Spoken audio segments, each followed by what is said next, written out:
Hello বন্ধুরা, তোমরা কেমন আছো? আশা করি ভালো আছো।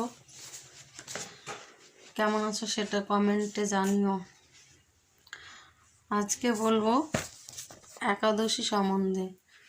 সেটা হচ্ছে একাদশীর পালন সময় কবে, কোন টাইমে, পালন কটায়, সবটা বলবো। তো তোমরা কে কে একাদশী করো কমেন্ট করে জানাবে, আর যারা যারা করো তারা টাইমটা জেনে নেবে।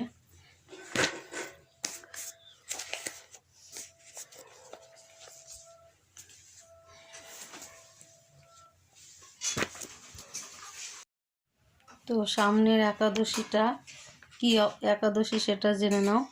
সেটা হচ্ছে শর্তিলা একাদশী, 11ই মাঘ শনিবার, উপবাসের দিন। তো একাদশী লাগবে হচ্ছে 10ই মাঘ সন্ধ্যায় 5:17 হইতে 11ই মাঘ রাত্রি 6:35 পর্যন্ত থাকবে। আর পারণ টাইমটা হচ্ছে রবিবার সকাল 10টা পর্যন্ত। পারণের সময় রবিবার সকাল 10টা পর্যন্ত।